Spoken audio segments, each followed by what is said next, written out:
doofus. Yeah. And I will clean the sink, Mavis, as soon as you clean your butt.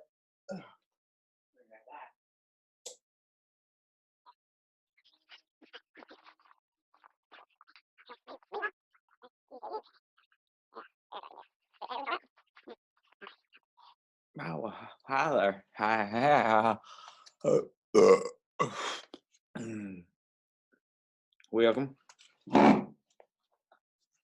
Welcome to another episode of Nobody Knows Anything. I'm your host here in the port of LA. The products come in, and the products go out. And one here tonight who would like to support this show through any of their products, we would love to plug.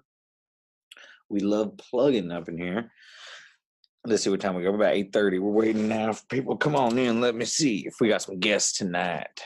Let's see. We'll get 8:29 by this clock, and I'm gonna see if Mr. Lane. Tell you the truth, I don't even know. I don't know why I'm doing this. To be honest, it's being yelled at as I come in, and I don't even know we're talking about sports tonight, and I could rather just maybe go back inside, cook up a little bacon, watch a little Cheers, maybe hit the hay, something like that. And we got our same old products from last week. Give me a sec here, one moment.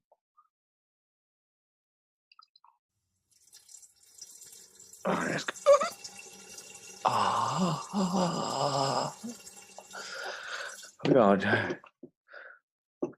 The bottles are working so good, brown bottles, that we change our product. We continue brown bottles, but we're going direct now to glass cup. So same piss, just new vessel. I went straight to glass cup just now. I got some bottles around here ready to go, but they're piss brewing right now. So we're waiting on them. We got Zoom again. Oh, there we go. Mr. Brian Lane has come in. Hi, hello, welcome back to the show. Everybody, nobody knows anything. You know, today we're talking about sports, my favorite subject. We're brought to you tonight by feelings of infinite sorrow and sadness. So if you need a little sorrow, sadness, please just look around you, maybe take in some news. Give yourself a little reading of history, perhaps. We are also brought to you tonight by positive affirmations. You're all that you can be. Just do it. Things are great. Tonight I'm brought to you again with Mr. Brian Lane, brought together by Zoom. Without further ado, let's start talking. I finally got it hooked up to my computer today. Yeah. So my battery won't die, and I don't have to crouch down and look at it. That's cool. Those angles can be tough. Those crouch angles. Yeah. Got the stage here. It's a little different this week, but got the setup. There's a theme song. I'm just gonna play it later because I'm working on a little intro. Right. Cool. But he's on a walk. He can't come, and Fergus, he doesn't know how to use technology. So members of our text group, if anybody ever watches this or looks at this, I'm gonna start, Brian. I'm gonna start, and you can comically interject and say things, whatever you think is funny, and then we'll just talk a little bit. But I prepared something. I have my researchers prepare something, because you got a beer today. I got a little piss cup. Cheers. Oh, that looks dark, dude. That's some dark piss. Yeah, it's an amber. It's an amber piss. I like it. I want to take a sip too. Little, the fat. The fat, man. I've been drinking a lot of porters lately, dude. But it's thick. Nobody wants to sell porters, man. It's all stouts. Stouts and IPAs. And a porter is it's harsh, right? They're usually higher content, right? So they're a little thick, not harsh, but they're you get drunk, dude, right? They're dark. The ones I've been drinking are like 5.5.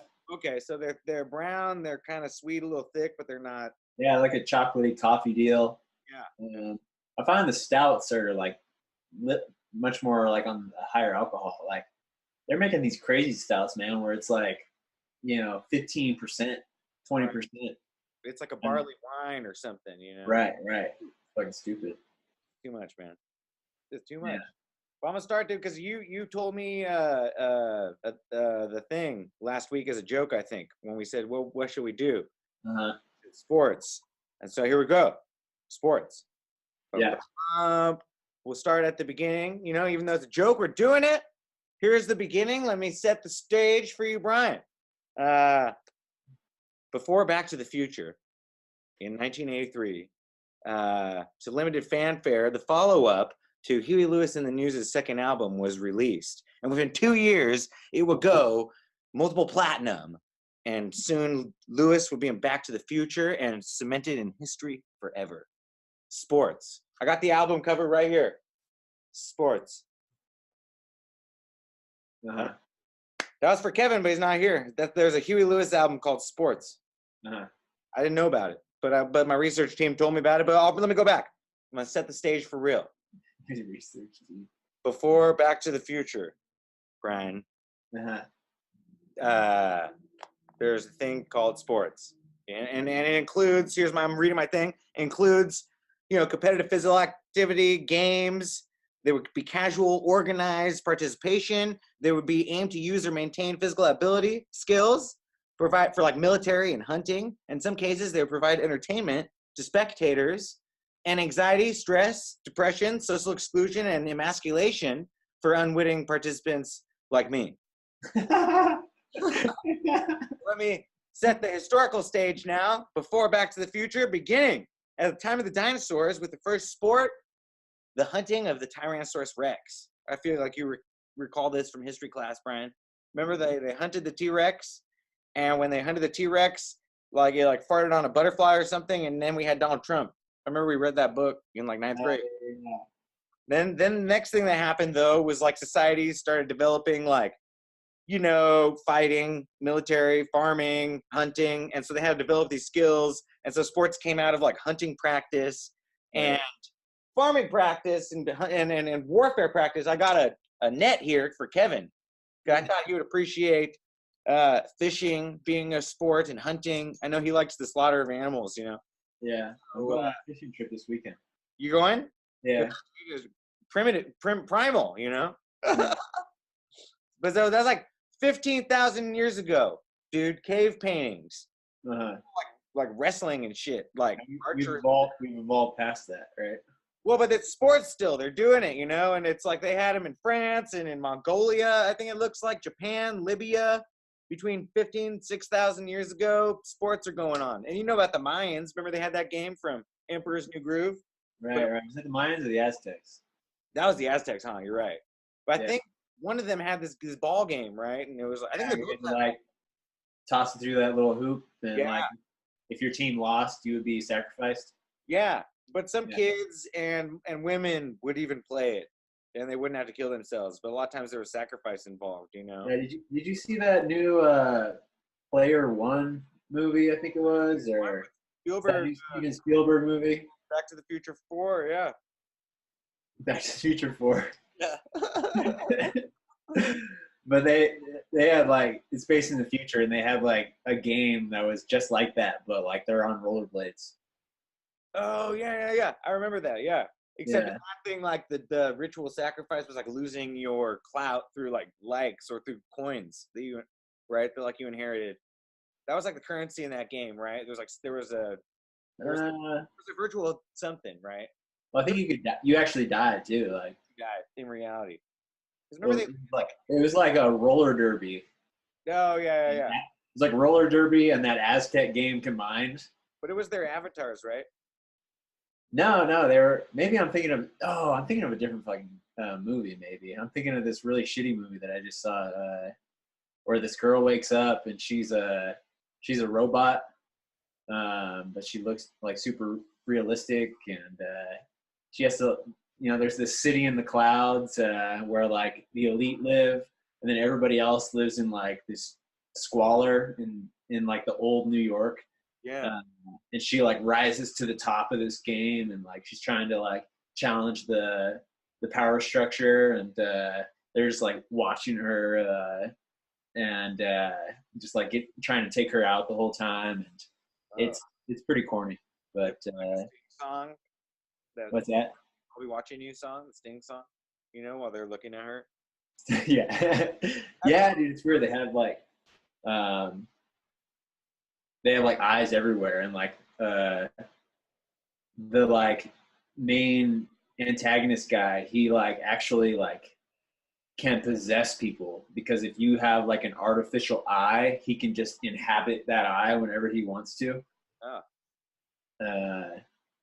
And like, but he can like give you a lot of money if you show allegiance to him.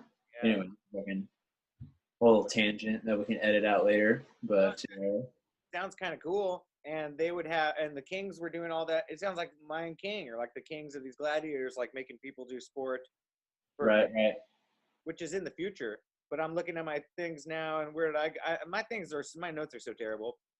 Oh, here's an interesting thing I found, because sports are different than like teams, right? So it's like team sport. Like someone found somewhere in my reading that like that's only about like 2000 BC. Like around like China like started some team ass sporting, where like there were some Chinese schools in teams or whatever, and sporting, which was kind of different than like just like gladiatorial like shit before that. Yeah, or like individual combat. Yeah, individual feat proving kind of, like gymnastics or Olympic type sport. Yeah, like track and field kind of deal. Yeah, and that tripped me out, because I was just like, oh damn, like yeah, like so long for it just being like a lonely sort of thing, not like a team thing. That kind of tripped me out a little bit. And it was the Qin, I think it's pronounced the Qin dynasty, where they said that they found the so ignorant, dude. Qin. You'll like it. They're the ones that built the wall. They built the wall, Brian. Yeah. They built the Great Wall. Didn't work out too well for them, huh? It's still there. That's true. Big. But they started written language. They had a totalitarian leadership, top down, that's for sure. But they developed a script, which was the written language, a spoken language, a currency, the wall, and weights and measurements and shit, so that now they could start like commerce in a new way. Right. And sport kept it all together, dude, because it kept their warrior class strong and like, able to like keep their warrior mentality together in order to protect this fragile ecosystem that is civilization. Right. I think that's a good idea, a good theory, and I want to explore that, because I don't know what like the day-to-day Chinese experience was of all of that stuff coming about and how sports played in. I just knew it all came about at the same time. I was using this research tool, Wikipedia. I'm doing a service for everyone. I'm going on Wikipedia, and I'm collecting interesting things and just telling people about it. They could never do that on their own. But you're right. Well, I mean, it takes somebody to be able to like, create a conglomerate, or create like a, put it all together in a sort of cohesive, like, understandable fashion. Wikitorial. Wicked. I'm wicking it. But I'm going back. Greece. You know about Greece? Yeah. I know a little bit. Oh, I forgot to turn on my guy. Got a little guy here. Oh, little Angels guy. Nice. Is that a little statue of Bill? Looks like Bill, huh? I thought it would be good to have Bill, because he loves sports. It's Bach. Get Bach fucking out of here, dude. The guy who did something with piano. But, well, that's what I thought we were going to talk about, was like the, sport versus art. Oh, we can get it. I only have a couple more sloppy ass Wikipedia lines. Okay. Because then after China stuff or what? Oh, that same emperor who ruled over that dynasty, and did all that stuff. He's the same guy. He wanted to be immortal, and he couldn't become immortal. I guess he couldn't figure that out, like as a dumbass. But he did do the terracotta soldiers to surround him into the afterlife, you know? Which Okay. was kind of like, it's a cool, like, step down from immortality. You just have, like, these 1,000 soldiers guarding your tomb, you know? And then we didn't even find that shit till, like, maybe, like, not even, I don't know, within the last 100 years. It's kind of cool. So he went, he's kind of immortal, right? And then Greece. That's why I said, you know about Greece? Uh-huh. Started the Olympics. They started a calendar because of that. Like every 4 years, everyone's looking forward to the Olympics, you know? And they said during the Olympics, nobody can rob any merchants because with sacred time, if people are moving, they should be allowed to travel towards the Olympics, you know? I was like, that's an interesting thing. Sports did a good, kind of a nice protective thing there, you know, in a way, I guess, you know? Let me ask you this, Drew. You might know this as a teacher. There's BC and AD, right? And like, it's my understanding that like BC is like has to do with like the birth or death of Christ. Yeah. Is that your understanding as well? And like, if so, like, were people in 90 AD?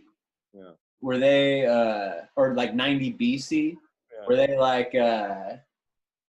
how were they keeping time before Christ? I'm pretty sure they weren't counting backwards every year. You know? Right. I'm pretty sure we impose that on the past, you know, or something does. Okay, but then, you know, like I listen to like history, like I listened to this transcript from Caesar, and he was like, in the year 90 BC, Caesar conquered the Franks or whatever.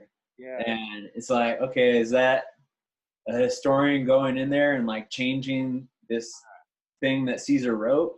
Right. And like, why would he change it? Why don't we just like maintain like whatever timing system like Caesar was using back in the day? Right. My only argument for, I guess, using it, which is confusing, would be like, maybe they're just like, oh, well, this is how everyone measures time now. So as a historian who knows whatever would be Latin or whatever that the fuck they were speaking, you know?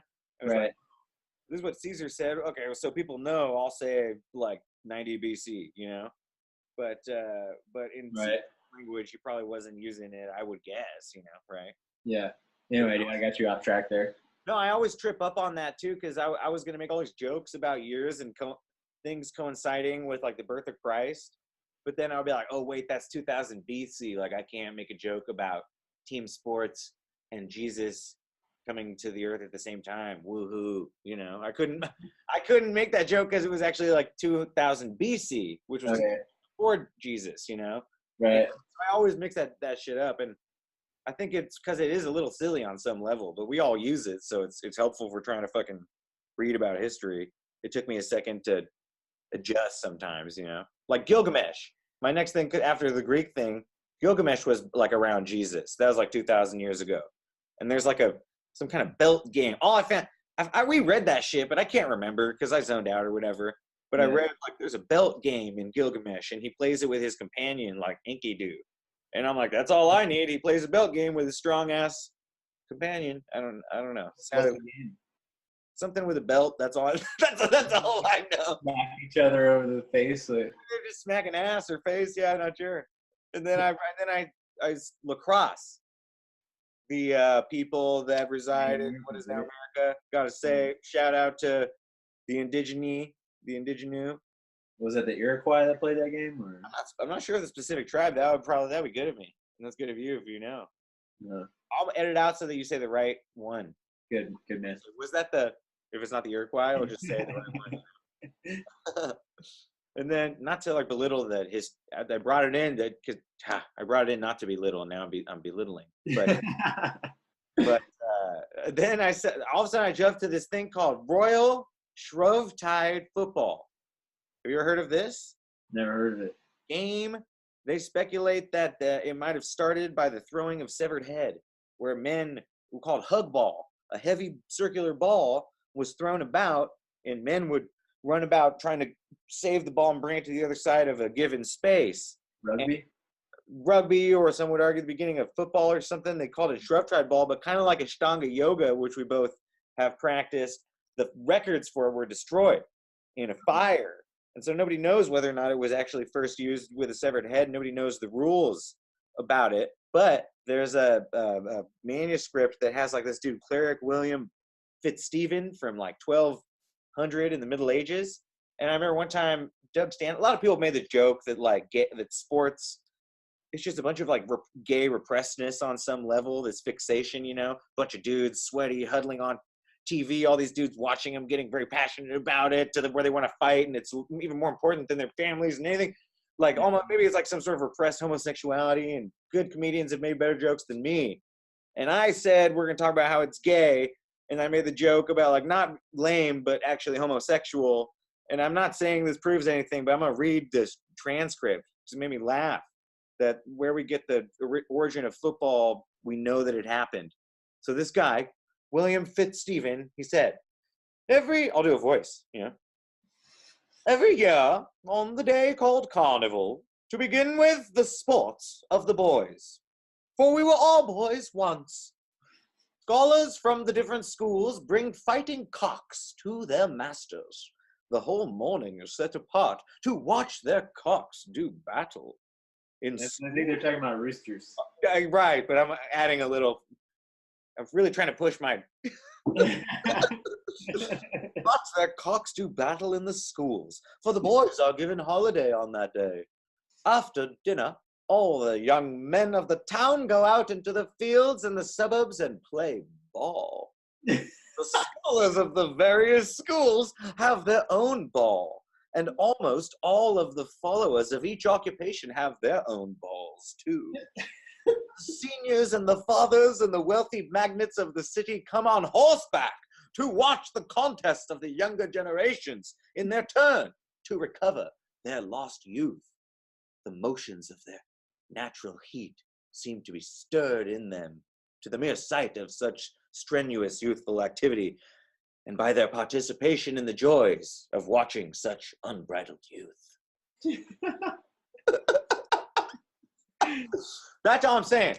And then the Brits spread it through colonialization, but they spread something with which was more like football, like soccer, you know, which I guess maybe came from China, and cricket. And then some historians, most notably Bernard Lewis, claim that team sports as we know it are primarily the invention of Western culture.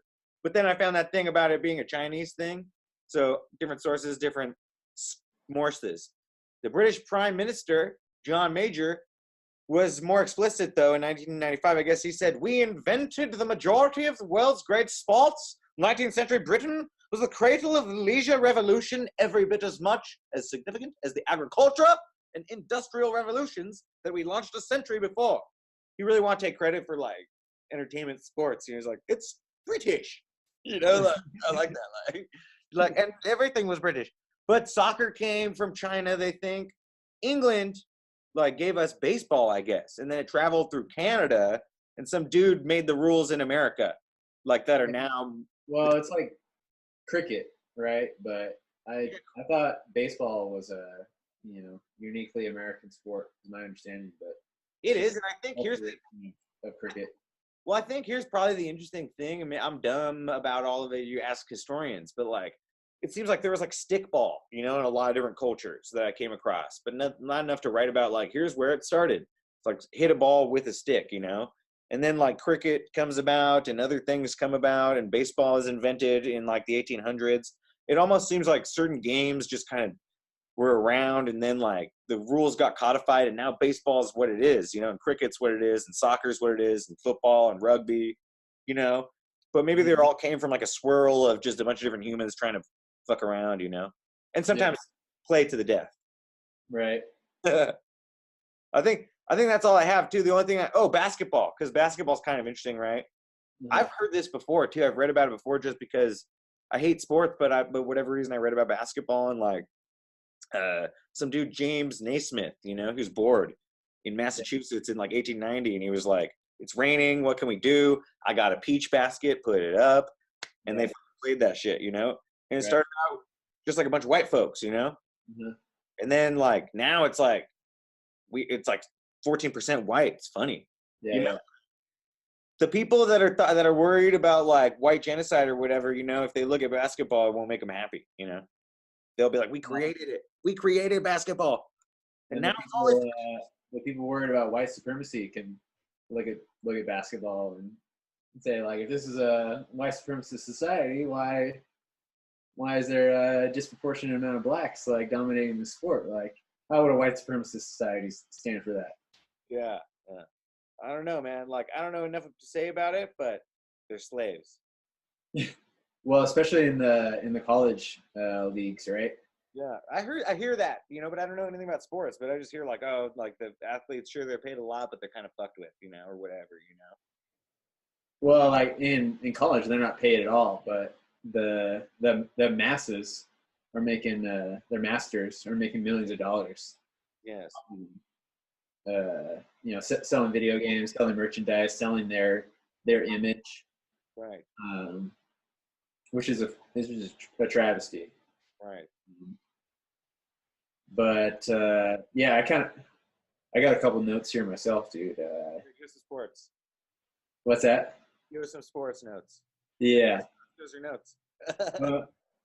And because I thought we were going to talk about sports in comparison to art, and because I feel like this is Kevin's opinion for sure, but I'm not sure like where you stand on it. You're probably maybe a little bit more nuanced, but he's like creation, artistry, you know, is like the only thing worth putting your energy into. And I think that sports are just as valid a contribution to humanity as any art. They both instill a sense of common humanity, and they create order out of this like chaotic existence. They force a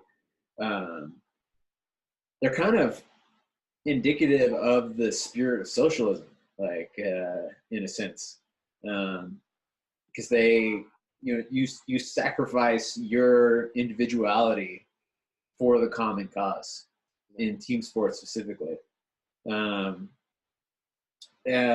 Sports are much more interactive than most art, and they allow the common man to interact and be a part of the art. Specific arts are much more exclusive, like like painting or singing, and they're like it's like a ballet, right? But an improvised ballet. Sports are a microcosm of the cooperation that humanity needs to thrive, particularly team sports, but also individual sports like wrestling. You need to, say in wrestling, like you need your opponent in order to see who you are through them. It's like meditation or a yoga practice where you do your practice every day in order to find out like who you are, like who is Andrew Saxena, and you can get a taste of what your character is when you put yourself in a sport environment. See how you react to loss. See how you react to victory. See what kind of person you are. I guess that's all I have. But I like all you're saying. I think I agree with you, and I had written about that too, because I think Kevin and I have a gripe against sports, and I think, sports has a spot in society where it's like a lot of times you watch a movie and like you'll see like how you are supposed to identify with a character by them like maybe doing bad in sports. You know what I mean? Like you know what I mean? Like you'll be like, oh, I'm gonna follow that kid. He's like the underdog and he's not doing good. And right. watching his story, you know. And it's like I think maybe Kevin and I exemplify that maybe sometimes in the way that we look at sports because we're an outcast, you know. But when I really thought about it, because I started writing down, I was like, well, what did I write here? I said drove so that drove me to art, I guess, that life as a kid, because then I was trying all these sports, and then I went into theater, you know. And, oh, this is cool, and I got into music and band, and then I met you, and all this happened. Right. And I was like, oh, I hate competition, you know. I hate that, and like fighting against each other and all of this. So since I hate competition as an adult, I'm going to move into the world of art and entertainment, trying to be an entertainer, because competition is bad. That was a good move, you know. But like, But because you compete in that arena too, right? that's what I'm saying. It's completely competitive. So that's what you learn, like sort of as you get older. And then as you get older, you also learn about discipline in your art, whatever that means to you as an artist, in that, like, if you're not doing it and you want to do it, like, you're just not going to get good. You're going to be like, if you want to be a golfer or a jujitsu person or a yogi or whatever, like, if you just want to be that and then you just don't do it on some schedule, you're always gonna be like some dude who's like, fuck, man, I want to be that and I hate that I don't. But if you have any schedule, you're like, I'm that, you know, like, I'm already that, because I have a practice, like, you know. And so every time I try to like trash on sports and I would talk about art, I'd be like, well, there's a practice there that I've developed, and that's something that people do with sports. And so it just all melted away, and I was just like, you know, it's just another human connective tissue for community or something, you know. And some people like art, some people like sports. I hate that, like, maybe for whatever reason, like, arts isn't as part of like I got into theater, but I'm maybe not everyone, you know, maybe some people just struggle and suck at sports and they just hate their life, you know. And it's not like, go to the theater, there's children's theater, but yeah, I couldn't really defeat it. I liked it as a connection tool. And something popped up I was at school subbing, and I think they put on some weird presentation for the kids about, like, be healthy and always move and do this bullshit. And they're talking about the blue zones, but you've heard the blues, you know, like these zones in the world that, like, people live super long. They live past, like, life expectancy of surrounding areas for whatever reason. And it's started in areas of the world that, like, I don't think we're the West traditionally, or if they were the West, there were somewhere in Europe, whatever. And then, like, in America, there's a few, and there's actually one in, like, fucking Riverside. Like, it's a blue zone, and it's like by, like, La Sierra. For no one, if anyone looks at this, they won't know. But there's, like, a health food store there, and so people in this certain vicinity are, like, statistically proven to live longer. And they told the kids, like, these are the factors, you know. And it was like spirituality, you know. And I was like, part of me is like, ah, and then part of me is like, ah, you know. And there was, like, a sense of community, like, you know, just like all these things, like feeling moving, feeling connect, doing things in your day and in your daily life that encourage you to move frequently, and being all these different things that I was like, oh, that all just, like, makes so much sense. And the times in my life when I've been involved in, like, a community, or, you know, have been physical and took care of myself in that way, I felt better. And if statistically these communities are just doing it every day, it just makes so much sense. And I think that sports does that and community does that. And it's all dope. Sometimes the only thing I wondered on here was, like, you know, Jackson Pollock, like, a note I made was, like, he's a amazing revered artist. He's the splatter dude, you know? Right. And some people will be like, that fool just, like, splattered, like, you know, like, what is that? You know, like, that's lame. Like, there's nothing like artistic or smart about that. And then other people's like, no, like, this goes in, like, fucking galleries, like, they're huge, whatever. And both sides, you could probably have a debate for it. But I feel like in the world of sports, and maybe commercial sort of like representation comes into play here, because he's famous, and I'm complaining about, like, you can't be famous in sports if you just, like, are the equivalent of paint dabble, you know, like. Right. But when I was thinking about that, I felt bad about the being that was sports, like, walking around in metaphysical space, because I felt like sports would feel bad, because he's like, but I'm there, like, you know, we got, like, I'm there as an option for people of all types or whatever to, like, commune with someone and play, or to get together and work on them, you know. So I feel bad for sports, like I feel bad for art a lot when I see stuff, right? You know. So I don't have a debate about it. I like sports. I have a personal opinion, and every fucking time that I push myself into, like, trying sports, or I always have friends that love to kick a ball around or whatever, and every time I, like, get over, like, just being a grump about it and having a narrative and just get in it, like, I suck, but I usually have fun and feel more connected to my friends or whatever, Right, right. Yeah, I kind of feel like that's my relationship to music, actually. Yeah. Like I did it like I feel like primarily to have like a tribe, Yeah. you know? Uh, And when I started doing, because I feel like our our bodies, our spirits, dude, are like designed to do something. And like I feel like you were designed to be an artist, right? Like a musician, a comedian, writer, or whatever. And like I was designed to like move my body in some way. And like I feel like jujitsu really like speaks to like what my entirety, what my like soul, what my entirety was like designed to do. I feel most alive. I feel most like content and joyful when I'm doing jujitsu. yeah. And um, I think like maybe it's a little bit I feel like it's a little maybe a little bit more rare to be an artist, which is kind of cool for you.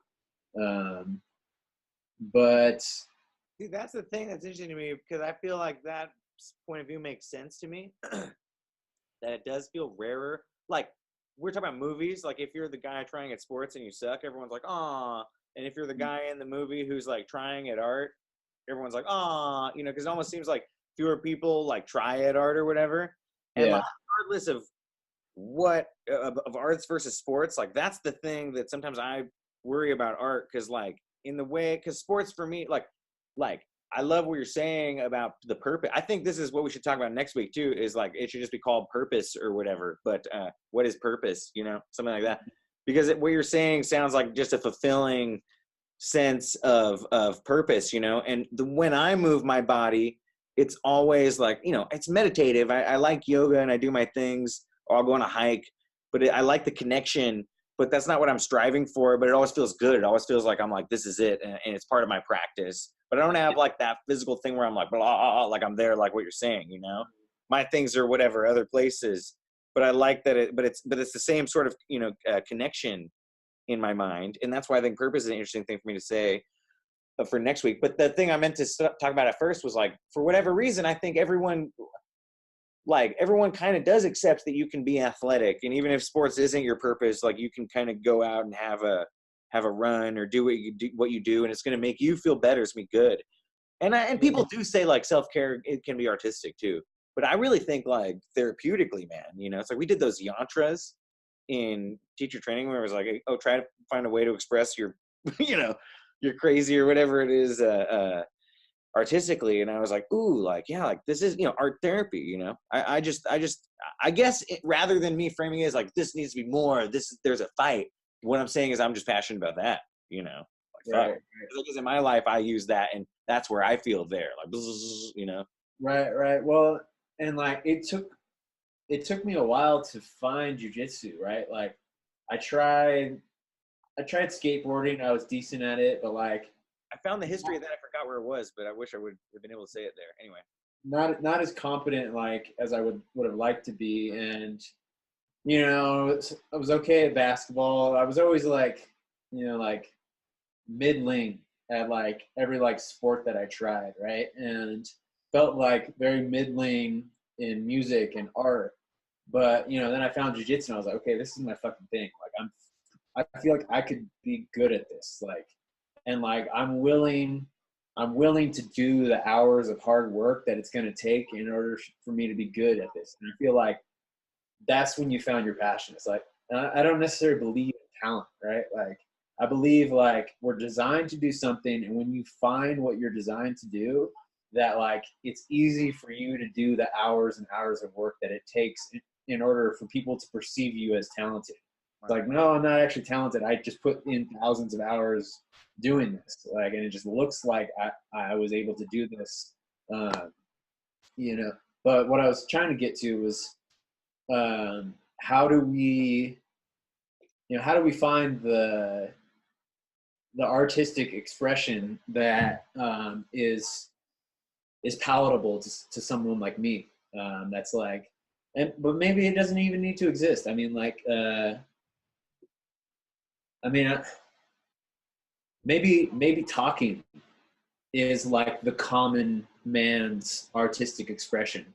Right. You know, But um, and I think so. that's cool. I think this is where art and sports come in, because you're talking about sports being a communion and self work, and I think so is art, because like language probably is like the first art, you know, on some level, or sort of the first reaching out and trying to connect. And we're talking about all these things as connection on some level too, with self and Yeah. the world and purpose. And it's like language. I feel like the first thing was like feelings, right? Like there's like these, like you do something in a physical activity or in a game, or you watch a movie or you create something, and you know things affect you, and it's you get an indescribableness. You know, there's something that happens, and I think that people seek that in every avenue. You know, like that's like the purpose thing, and that's the interesting thing, I guess, because we're talking about all this is like how do people figure that out? Because it sounds like, because you're saying everyone is designed to do something, and I'm hearing that too, but I'm hearing it as like, from what you're saying, you know, everyone's designed with the potential to do anything on some level, you know? And so you just put in the time, you could do whatever you sort of, like Doc says, bringing it back to the future again. Mm. You just set your mind to it, you could accomplish anything, you know? Or someone said that to Marty. But then that's a challenge that I found myself in a lot of times in life, was like, man, I could probably do whatever it is I try, but what gives me that fire? What gives me that purpose? Yeah, I don't think like everything like rings. You can't do everything, you know, and like you should probably gonna give you the same do joy, the thing that really speaks to you, right? you know. And if you're fortunate enough to find something that you're really passionate about, then like funnel your energy into that thing is like my position. You know, if you're like stuck on a box on an island somewhere and there's like polar bears and you don't know why, and you don't have as much stuff as you do, Brian, you're the Brian that's stuck on the island, and then you like start playing with some twigs in the sand or whatever, and you work out with a rock, and you're like, oh, I feel purpose. It's like that same purpose is like the same as the Brian Lane who found like jujitsu, you know, in a way, you know. And I don't know why, I kind of want to make a lost joke, but also I think it's good note, dude. Yeah. There's gonna be credits rolling. Oh, it's gonna end. Da, da, da, da, da. Yeah, because it cut us off last week, so I'm just like trying to preempt it so we can actually end it on I it. think we have 40 minutes. Yeah, but we started. 40 minutes, huh? Yeah, that's what my alarm went off. It said at that time. All right. Well, do we have more time if it's only 2 people? We might have more time. Yeah. You want to keep talking? Yeah. Keep talking. Oh yeah. Because we were talking about language, you know, and like how that's, you know, that's how you can express yourself, right? And it's just this intrinsic thing that we need to do. We need to be able to speak, because everybody's speaking around us, and like that's what you do, right? And like with something like jiu-jitsu, it's like I was wrestling with my dad for as long as I can remember, and you know, I'm doing these. And I essentially like go and like play with people every day in jiu-jitsu, but it's much more like technical and complicated now with like the whole system of Brazilian jiu-jitsu. Yeah. And I wonder if you brought, I don't know, maybe if you just made art, or find something like that's as intrinsic as language or rough and tumble play, in order to help people express themselves in an artistic way. Yeah, I'm just smiling because, you know, I'm like doing my fucking work or whatever, my graduate program. I have this script here. You can't see. I was trying to pull up like a funny thing. You won't be able to see it. No. Like Andrew, can I be in the play? You know, it's like my whole script is called children's theater, and it's just about like some gay parents getting a divorce. You know, like you're telling me how it's like you're wrestling every day on some level with like, you know, familial issues of your dad, and it just makes me laugh because I'm like, I was working for hours a day writing this screenplay. It's like about me, but not about me. Somehow it's like nourishing or helpful, but not. It's like it's funny because it's like it still feels a little similar to me, you know, even though we're doing different things. We're both like affected by growing up and family and blah blah blah, and we're like trying to work through it and like make some kind of like fucking diamond or something out of some coal or some shit, you know? I don't Right. know. That Well, just makes me smile. well, what I'm saying is like, I was always wrestling with my dad as like as play. Oh, I see. I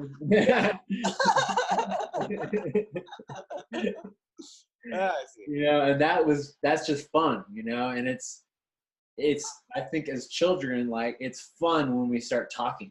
Yeah. It's fun when we're able to like express ourselves and like what we want and desire. Yeah. And like what's the other like sort of like just intrinsic human thing that we can like we can hone language, like we can hone rough and tumble play. What is the other avenue that we can take in order to know ourselves better and be better humans and build a better community? Because I feel like that's what we're both trying to do through artistic avenues and sport avenues. Right. But maybe that's an open question, to the fucking world.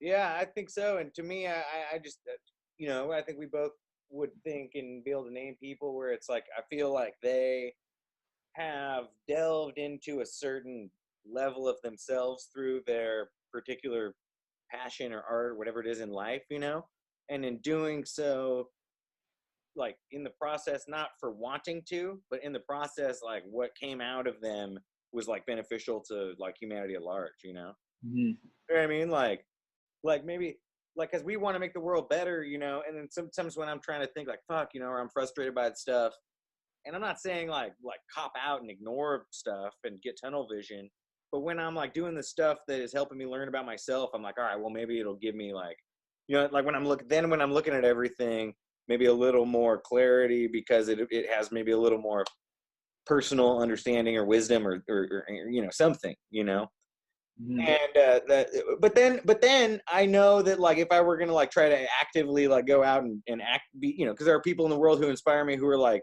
they've taken it to another level. They're not just like in the world doing their thing. They're like, well, my thing is like acting on the world. Like they're those fools. Who are like, nah, I'm like my thing is to act on the world, and Right. like this inspire me. And sometimes I wonder if like you're talking about like activists. Yeah, activists or people who are like the world. Look at the world. Even talkers. Look at the world. Is anyone seeing this?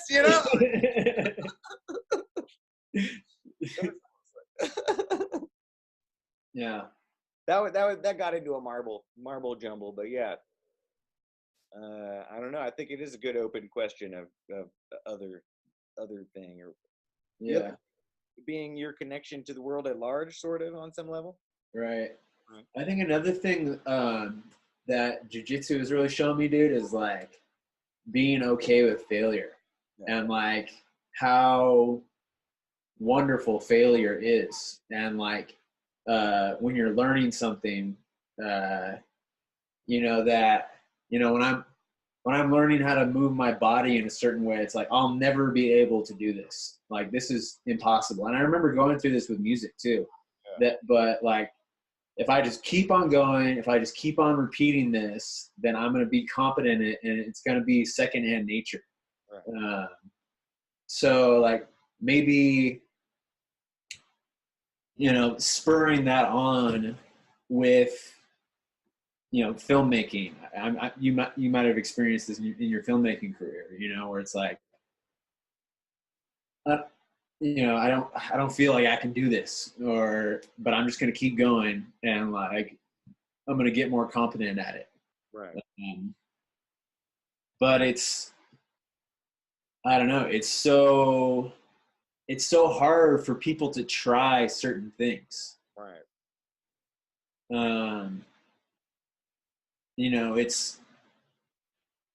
It's not. It doesn't seem like an easily surmounted goal for somebody to film a movie. Right. Right. But with something like jiu-jitsu, it's like there is a clear pipeline from beginner to black belt. And it's like if you just keep coming, then you're going to reach a level of competence. But with something like filmmaking, it's like you either got it or you don't got it. You know, it's like the general understanding, I think.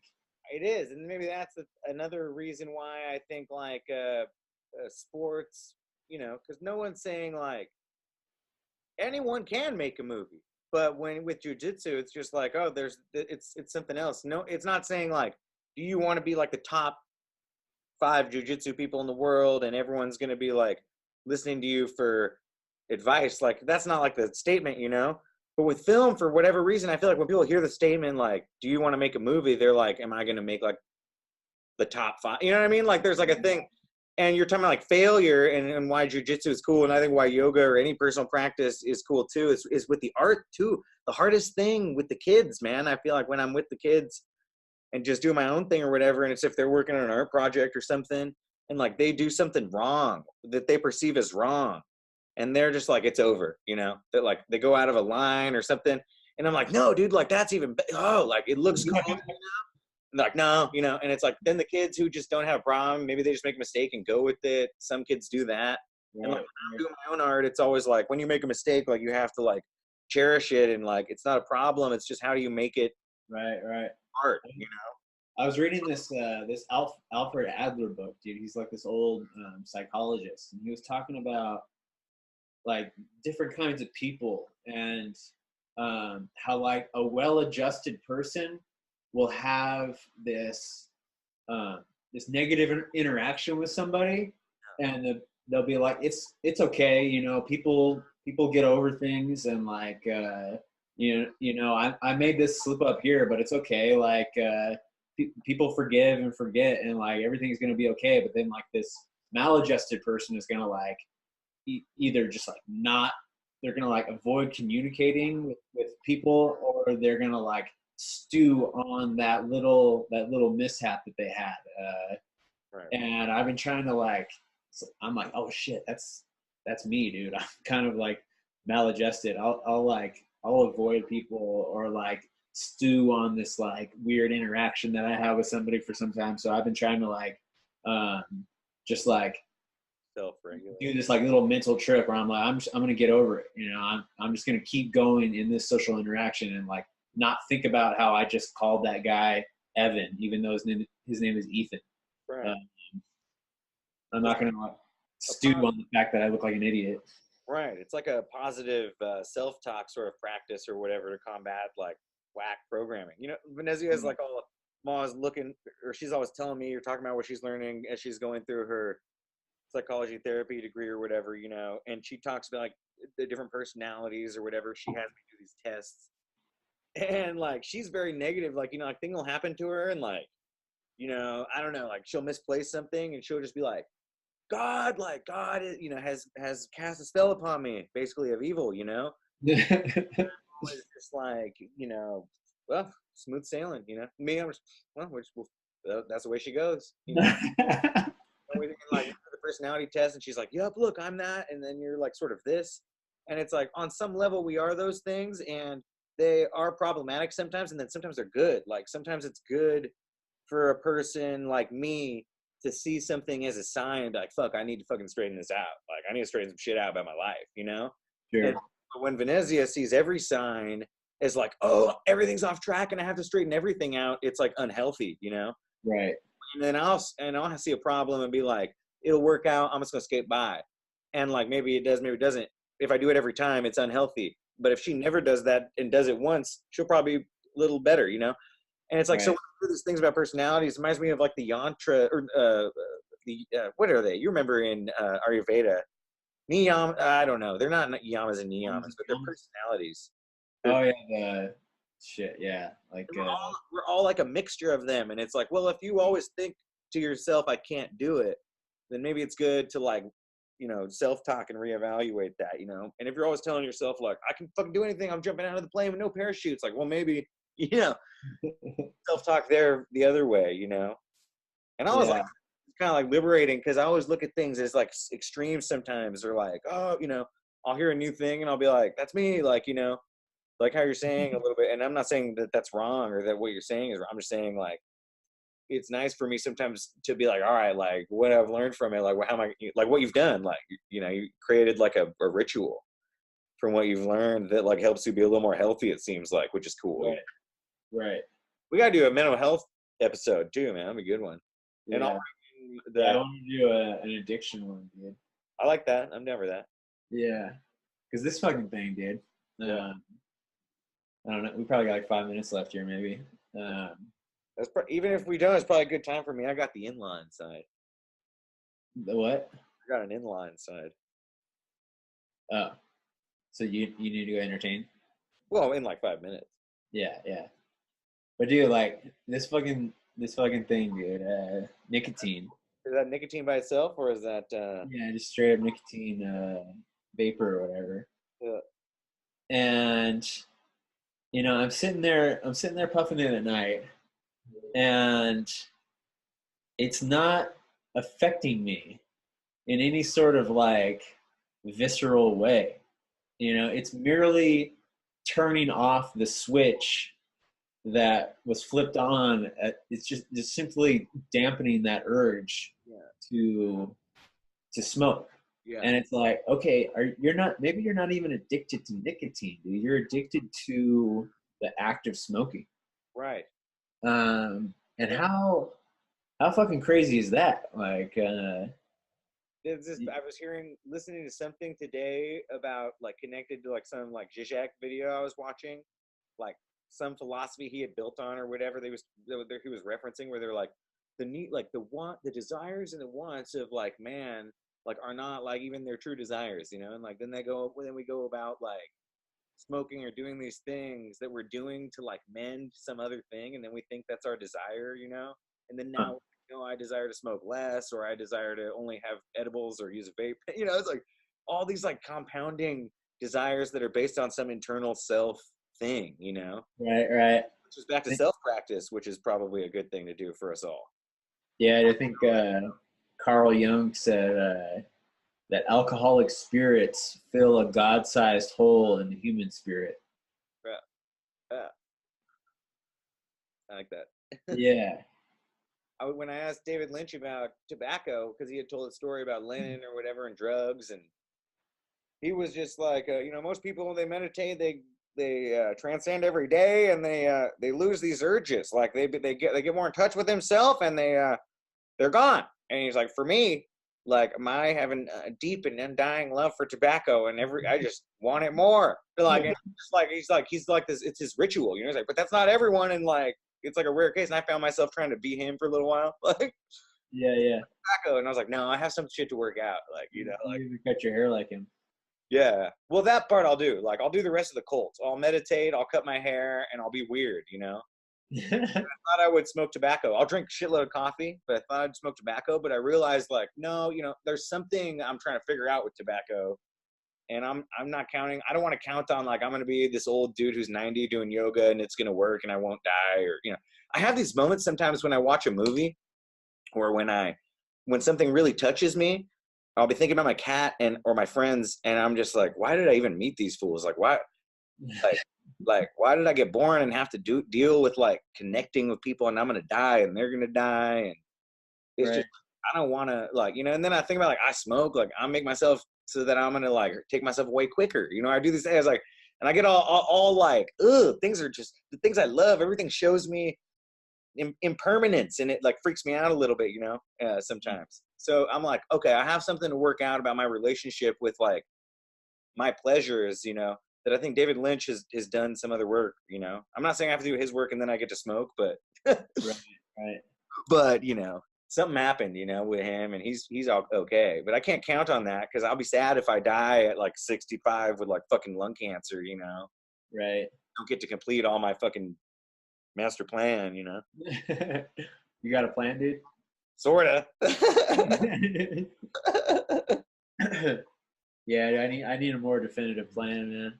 Well, if you could be like at some fucking monastery, just like all about jujitsu, just like meditating and self-care and jujitsu all day, like, would that sound like pretty good, I mean, not by itself. You could have your own freedom, to do whatever you want. But it's like I just kind of want. For me, I'm just trying to like get over all my bullshit and just be like, all right, every hour, like, what am I doing to like do that hustle? Like, in the same way that it's like, how do I get stronger or work out? It's like, what am I making right now? Like, what, it's hard because sometimes I'm just like, don't even want to meditate, don't want to do anything. Yeah, I Sometimes heard I'm this. like, if I don't meditate and do yoga, I'm not going to do that stuff. So part of doing that is, Andrew, you got to wake up, have some coffee, look at the news for a sec, but go fucking work, yoga and meditate. Right, right. Well, and you feel like a piece of shit, like if you don't, right? Yeah, yeah. And like maybe that's enough motivation. It's like I don't want to feel like a piece of shit at the end of the day, so I'm going to do everything within my power to not feel like a piece of shit at the end of the day. Right. I'm consistently pretty good at feeling like shit at the end of the day for many days at a time, and realizing that the answer is just doing something, but still being like, I'm not sure. It's like it says on your calendar, last week I did something, it worked, and you look back at it and you rip it up like, no.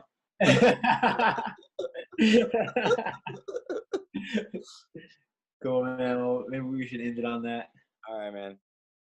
Good talking to you, Good talking to you too, man. And credits. Thank you, all of our sponsors and viewers. bro.